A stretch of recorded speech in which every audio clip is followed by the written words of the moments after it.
오늘의 주요 뉴스입니다.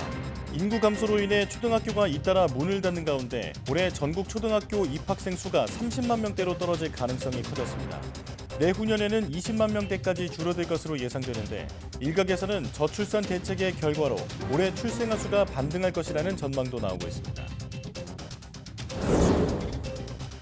강원도 평창 LPG 충전소에서 일어난 폭발 사고는 충전소 안전수칙을 지키지 않은 것이 원인으로 확인됐습니다.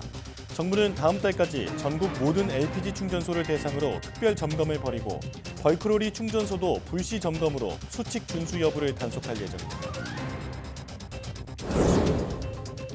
최근 서울역에서 명동으로 이어지는 도로에 버스 표지판이 새로 생기면서 출퇴근 시간 극심한 혼잡이 빚어지고 있습니다. 각 노선의 버스가 정해진 표지판 앞에서만 정차할 수 있게 되면서 빚어진 현상인데 이용하는 시민들의 반응은 엇갈리고 있습니다. 새로 산 차량이 여러 번 고장나면 교환이나 환불을 해주도록 하는 한국형 레몬법이 올해로 6년째 시행되고 있지만 실효성이 떨어진다는 지적입니다. 기준이 까다로워 실제 적용받는 사례가 드물기 때문인데 전문가들은 소비자를 폭넓게 보호할 수 있도록 제도를 개선해야 한다고 말했습니다. 울산의 한 다방 여주인을 살해한 용의자가 유전자 분석 기술의 발달로 12년 만에 검거됐습니다. 피해자의 손톱 밑에 남아있던 흔적을 당시 기술로는 식별하지 못했지만 DNA 분석 기술의 발달로 최근 용의자를 찾아냈습니다.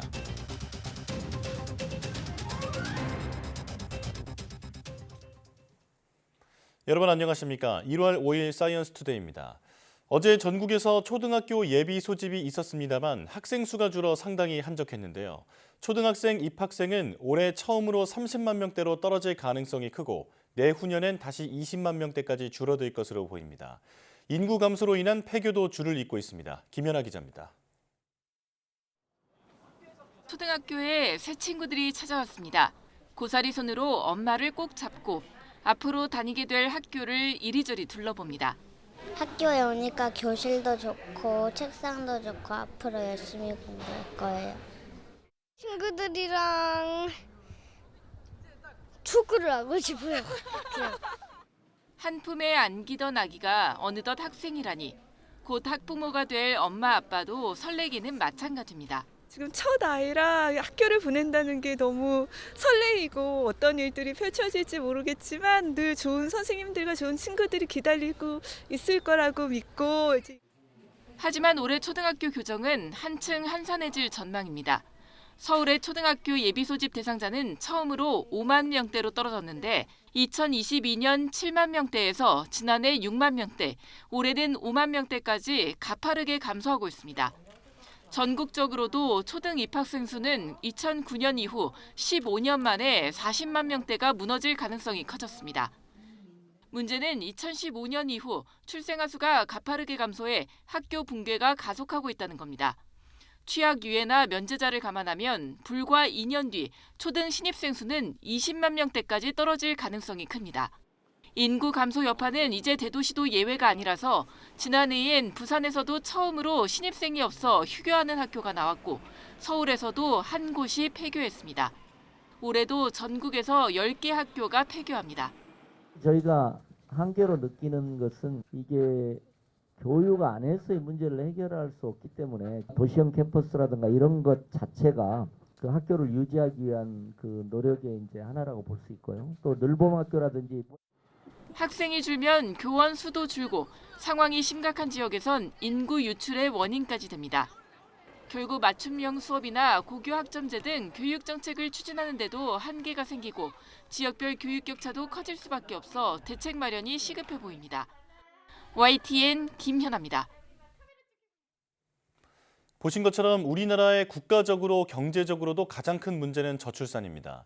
올해는 이미 역대 최저, OECD 최저 기록인 합계 출산율이 0.6명대로 더 추락할 것으로 통계청은 전망하고 있는데요. 반면 인구 반등의 원년이 될 수 있다는 의견도 나옵니다. 기로에선 올해 상황, 이승은 기자가 정리했습니다. 지난해 문을 닫은 서울의 초등학교입니다. 아이들의 활기가 사라진 운동장은 쓸쓸하기만 합니다. 원래 애들 아침에 학교 갈 때 뛰어다니는 거 그랬었는데 이제는 못 봐서 좀 아쉬운 것 같아요. 지역 쏠림 현상과 겹치면서 올해엔 서울 일반고 가운데 처음으로 폐교가 나옵니다. 전국에서 올해 문을 닫는 초중고등학교는 30여 곳에 이릅니다. 지난해 혼인이 3% 정도 늘었지만 합계 출산율은 올해 0.7명 밑으로 추락할 것으로 통계청은 전망합니다. 내년 0.65명까지 떨어진 뒤에야 소폭 반등한다는 겁니다. 첫째아 출산 같은 경우는 2.5년이 평균이다 보니까 이것들을 감안했을 때는 저희가 좀 더 뒤쪽에서 이제 수준이 낮아지고 올라갈 것으로 저희가 보고 있습니다. 하지만 올해부터 반등할 것이라는 전망도 있습니다. 출생아 수가 25만 2천 명으로 합계 출산율이 0.79명을 기록할 것으로 보는 겁니다. 저희가 훨씬 더 이 저출산 문제 위기 극복을 위한 노력을 기한다면 출산율을 다시 올릴 수 있는 원년으로 삼아야 되지 않을까라는 생각이 듭니다. 올해는 신생아 가정 주택 특별 공급과 특례 대출 등 굵직한 정책이 추가됩니다. 육아휴직 제도도 6+6제로 확대됩니다. 지난해 3+3제를 처음 시행한 결과 아이가 돌 전에 부모 모두 육아휴직을 한 경우가 2.2배 늘면서 아빠 육아휴직 비중을 끌어올렸습니다. 전문가들은 혜택이 일부 계층에 국한되지 않도록 또 여성에게 육아가 집중되지 않도록 제도를 재설계해야 한다고 지적합니다. 남성들에게 출산 휴가를 갖다가 한 달 30일을 갖다가 줄 수 있는 방향으로 한다면 좀 더 보편적으로 쓸 수 있지 않을까. 출산 초기에 남성들이 육아에 적극적으로 참여해서 자기의 역할을 갖다 갖게 된다면 그 이후에 아빠들의 역할이 계속 지속된다라는 연구들이 많이 있거든요. 저출산 대책은 필수적으로 공교육 개선을 동반해야 합니다.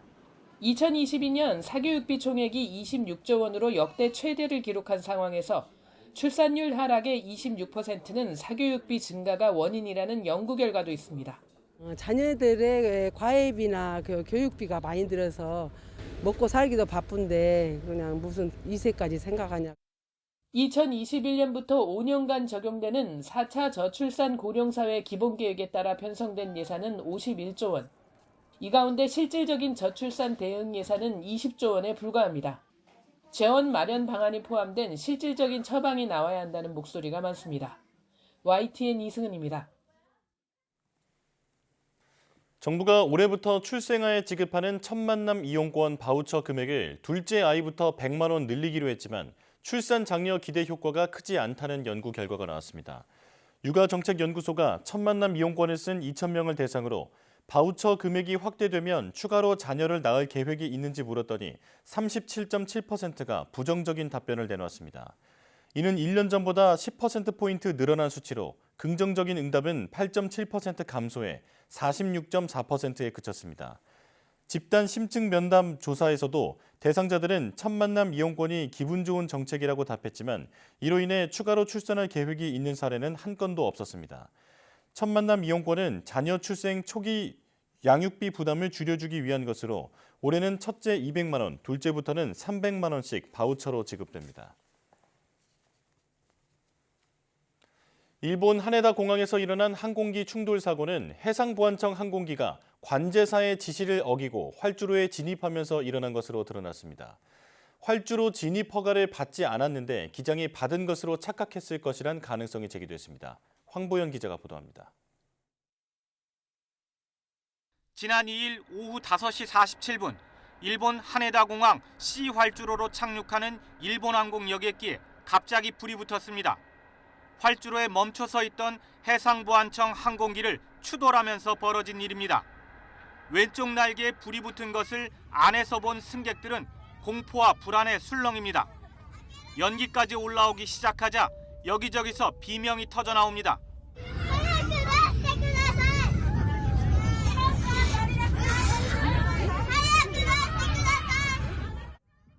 비상구를 열어달라는 다급한 목소리도 들립니다. 사고 원인은 해상보안청 항공기가 진입하지 말아야 할 활주로에 미리 들어가 있었기 때문인 것으로 파악됐습니다. 일본 국토교통성이 공개한 사고 직전 관제사와의 교신 기록입니다.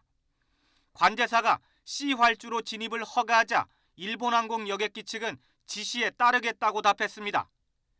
해상보안청 항공기에 대해서는 C 활주로로 들어가기 직전인 C5 활주로 정지 위치까지만 가라고 지시했고 해상보안청 항공기 측도 그렇게 하겠다고 답했습니다. 하지만 해상보안청 항공기는 정지 위치를 지나 C 활주로 안으로 들어가 멈춰서 있었고 착륙하던 일본 항공 여객기가 뒤에서 부딪힌 겁니다. 일본 언론은 해상보안청 항공기 기장이 대기 지시를 진입 허가로 착각했을 가능성이 있다고 보도했습니다. 一つの材料になると思いますが、細かい点については今の段階で私から申し上げることはできませんので、その点ご理解をいただきたいと思います。 관제사와 일본항공 여객기 측의 대응에도 잘못이 있었다는 지적도 나왔습니다.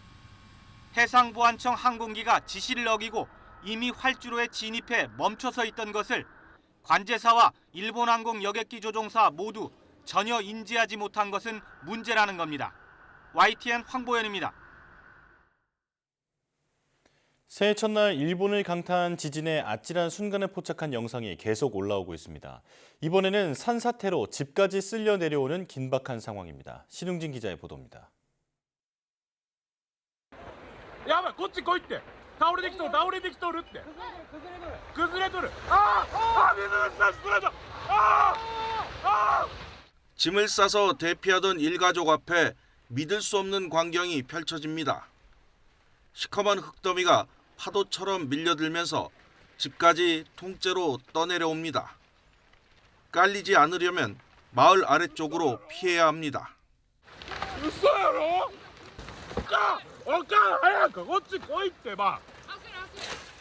몇 초만 늦었어도 참변을 당할 뻔했던 절체절명의 순간이었습니다. 도로를 휩쓸던 산사태가 멈추는가 싶었는데 잠시 뒤 또 움직이기 시작합니다. 마을은 이렇게 순식간에 초토화됐습니다. 부서진 집이 궁금해서 돌아온 이재민. 하루빨리 정리하고 싶지만 여진이 이어지고 있어 엄두가 나지 않습니다.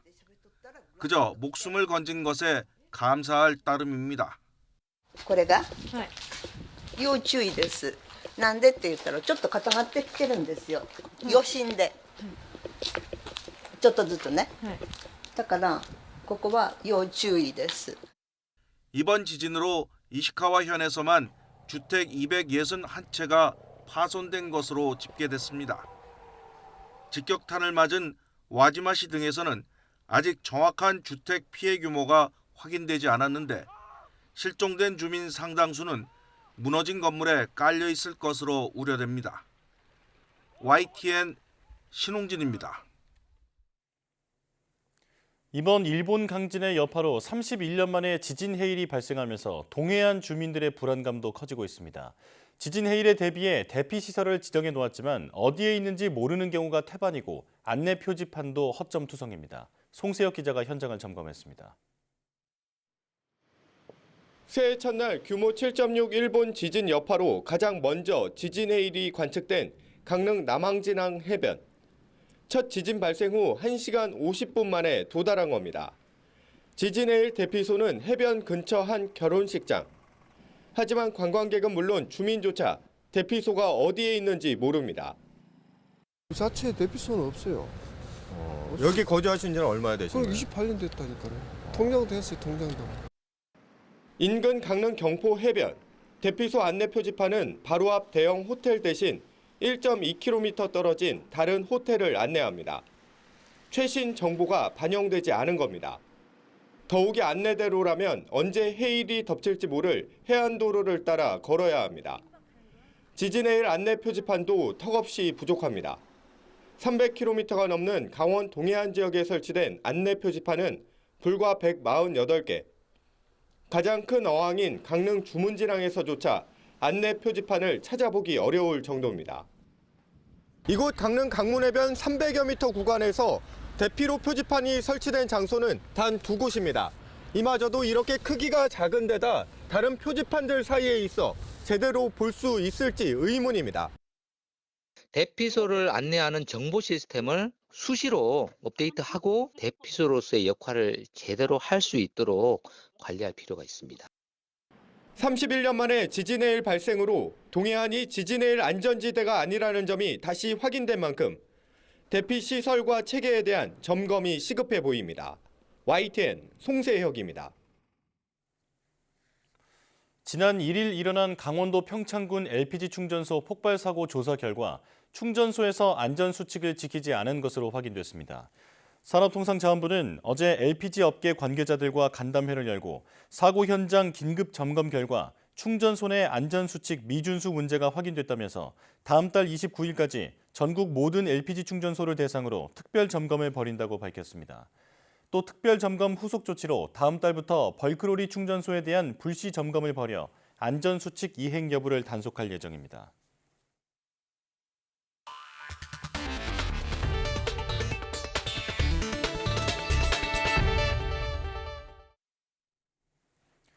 울산의 한 다방 여주인이 누군가에게 살해됐는데 범인을 찾지 못한 채 12년이 흘렀습니다. 영원히 묻힐 것 같았던 이 사건이 유전자 분석 기술의 발달로 12년 만에 실체가 드러났습니다. 보도에 오태인 기자입니다. 경남 양산에 있는 여관에서 남성 한 명이 경찰에 붙잡혀 끌려옵니다. 울산에서 다방 여주인을 살해한 혐의로 검거된 50대 A씨입니다. A씨 범행은 2012년 1월로 거슬러 올라갑니다. 손님으로 다방에 들어가 여주인을 목졸라 살해하고 시신에 설탕까지 뿌렸습니다. 살해 동기는 성관계를 요구했지만 거부당한 것에 대한 불만이었습니다. 사건 직후 경찰은 다방을 출입한 사람과 목격자, 전과자 등 500여 명을 상대로 대규모 수사를 벌였습니다.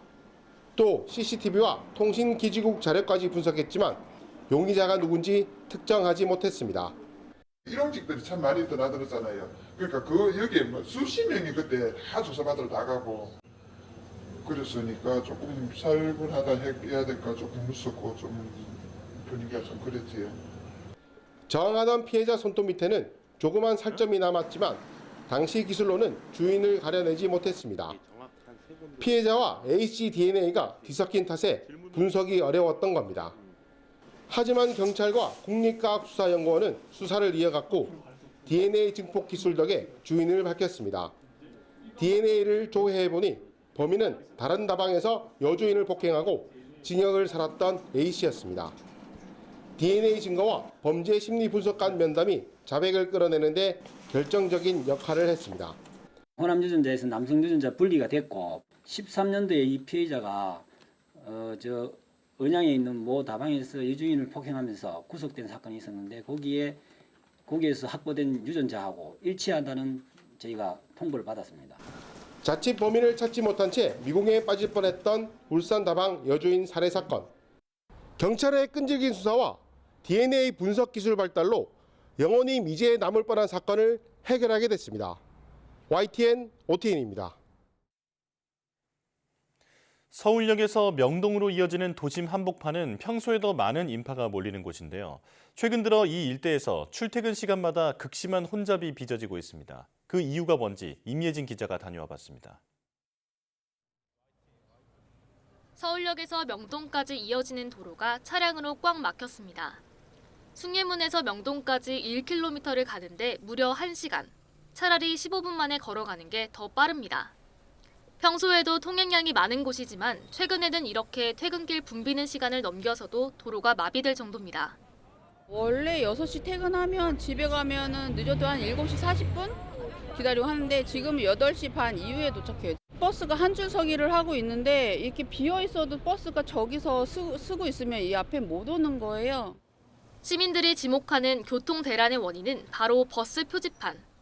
이곳 정류장엔 얼마 전 1m가량 간격으로 정차 표지판이 생겼는데요. 정해진 곳에서만 버스에 탈 수 있다 보니 노선마다 이렇게 긴 줄이 늘어서 있습니다. 버스들이 정류장 도착순이 아니라 노선별로 정해진 위치에 세우려 순서를 기다리면서 줄줄이 밀리게 된 겁니다. 서울시는 지난달 이곳을 지나는 20여 개 버스 노선의 위치를 일일이 지정했습니다. 승객들이 앞다퉈 버스를 타는 일이 많아 안전사고가 생길 우려가 크다는 이유였습니다. 지정된 위치에서 버스를 타면 되기 때문에 더 편하다는 의견도 나옵니다. 이전에 줄이 없었어서 앞쪽에 서 있다가 이제 버스가 이동하면은 또 막 갔다가 줄이 이제야 있네 발견하고 좀 버스 놓치는 경우도 많았었어요. 근데 이제는 표지판이 생겨서 그냥 뒤쪽에서 이렇게 찾아서 줄 설 수 있어서 더 안전한 것 같아요. 하지만 최근 광역버스 입석 금지 조치로 경기도행 버스가 늘어나면서 교통체증은 더욱 가중되는 상황. 매일 반복되는 도심 교통대란의 정확한 원인과 해결책을 찾는 게 시급해 보입니다. YTN 임혜진입니다. 새로 산 차량이 여러 차례 고장나면 제조사가 교환이나 환불하도록 중재하는 한국형 레몬법이 지난 2019년부터 시행됐는데요. 하지만 기준이 까다로운 탓에 실제로 적용받는 사례는 많지 않아서 실효성이 떨어진다는 비판이 나오고 있습니다. 김태원 기자입니다. 지난해 6월 국산 완성차 업체 대리점에서 3,600만 원짜리 신형 SUV를 구매한 신명수 씨. 그런데 인수한 차량을 몰고 집으로 가는 당일부터 식은땀을 흘려야 했습니다. 새 차의 엔진에 문제가 있다는 경고등이 뜨고 이상 현상이 이어졌기 때문입니다. 운전하면서 가고 있는데 갑자기 계기판에 노란 색깔 엔진 경고등이 뜬 거죠. 엔진에서 끼익 하는 이제 쇠 갈리는 소리가 매번 시동 킬 때마다 들리는 거예요. 점검 결과 엔진 속 베어링은 깨져 있었고 후방 카메라와 핸들축도 틀어져 부품을 교체하거나 수리를 받아야 했습니다. 심 씨는 다른 하자가 있을지 모른다는 불안한 마음에 아예 차량을 교체해달라고 제조사에 요청했지만 안 된다는 답변만 돌아왔습니다. 하자가 있다는 건 인정하면서도 신차를 교환하거나 환불해주는 한국형 레몬법 기준을 볼 때 적용이 어렵다는 게 이유였습니다. 동일 증상으로만 발현을 해야 인정이 되기 때문에 국토교통부에다가 신고를 해봐야 10년만 낭비하는 거다. 네, 그렇게 얘기하더라고요. 자동차가 뽑기 운이라고 하지만 내가 동네 문방구에서 100원짜리 뽑기로 차 뽑은 거 아니지 않냐. 미국의 레몬법을 참고해 도입된 한국형 레몬법은 출고 1년 안에 같은 중대하자가 3번, 일반하자는 4번 반복되면 국토교통부 중재를 거쳐 제조사가 교환이나 환불을 해주도록 규정하고 있습니다. 문제는 소비자를 보호한다는 취지가 무색하게 문턱이 너무 높다는 겁니다. 실제 법이 도입된 지난 2019년부터 지난해 상반기까지 차량 하자를 이유로 국토교통부에 접수된 중재 신청은 모두 2,100여 건에 달합니다. 이 가운데 기준에 맞아 교환이나 환불을 받은 건 15건에 그쳤고 업체와 합의로 해결된 670여 건을 포함해도 전체의 30% 수준에 불과했습니다.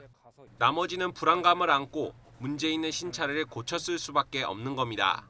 몇만 원짜리 옷만 사더라도 이런 문제 생기면 바로 물건을 교환해 주잖아요. 3번이나 4번이라는 것 자체는 사람 소비자 입장에서는 이런 사건이 생기면 죽다 살아나는 것을 서너 번 반복해야 된다는 문제입니다.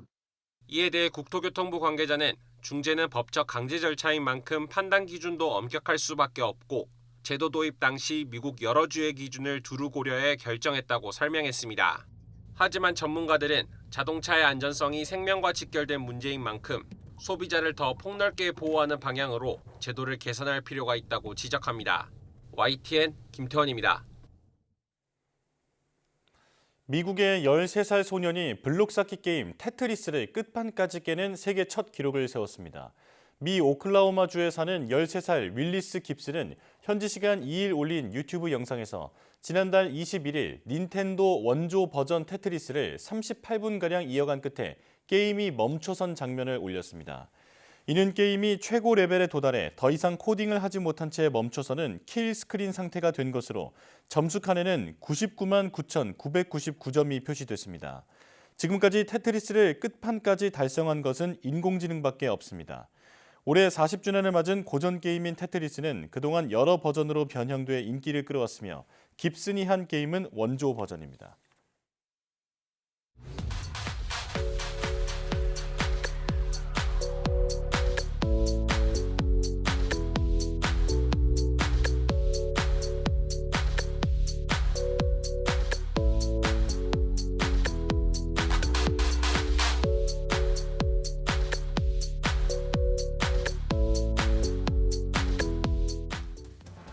인구 절벽이 현실로 다가왔습니다. 이제는 지방뿐 아니라 서울 등 대도시에서도 폐교하는 초등학교가 나오고 있다고 하죠.